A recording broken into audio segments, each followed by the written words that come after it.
స్థానిక సంస్థల ఎన్నికలకు సంబంధించి ఓటర్ల జాబితాలో అనేక అవకతవకలు ఉన్నాయని మాజీ ఎమ్మెల్యేలు నల్లమోతు భాస్కర్రావు, కంచర్ల భూపాల్రెడ్డి తెలిపారు. ఓటరు జాబితాలలో ఉన్న లోపాలను సరిచేయాలని కోరారు.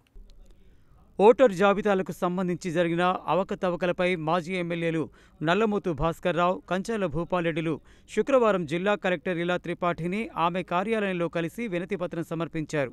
ఈ సందర్భంగా నల్గొండ మాజీ ఎమ్మెల్యే కంచర్ల భూపాల్రెడ్డి మాట్లాడుతూ ఓటర్ లిస్టులలో వార్డుల విభజనలో అవకతవకలు జరిగాయని చెప్పారు.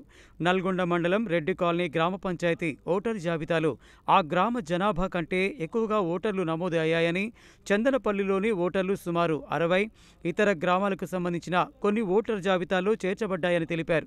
తిప్పర్తి మండలం సర్వారం, రామలింగాలగూడెం గ్రామ పంచాయతీలోని వార్డుల విభజనలోనూ ఇష్టారీతిన వ్యవహరించి ఒక్కో వార్డుకు ఒక్కో తీరుగా ఓట్లను కేటాయించారని, ఇది ఆ వార్డుల్లోని రిజర్వేషన్లపై ప్రభావం చూపడమే కాకుండా వార్డు సభ్యుని గెలుపు ఓటములపై ప్రభావం చూపుతుందని చెప్పారు.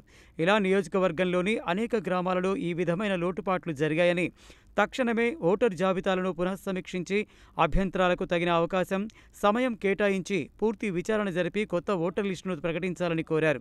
వారి వెంట మాజీ మార్కెట్ కమిటీ చైర్మన్ చీర పంకజ్ యాదవ్, బక్క పిచ్చయ్య, రేగట్టి మల్లికార్జున్ రెడ్డి, భువనగిరి దేవేందర్, దేప వెంకట్రెడ్డి, తుమ్మల లింగస్వామి, ఎలుక శ్రీనివాసరెడ్డి, సిరిగిరి వెంకట్రెడ్డి, బడుపుల శంకర్, వనపర్తి నాగేశ్వరరావు, బొజ్జ సైదులు తదితరులు ఉన్నారు.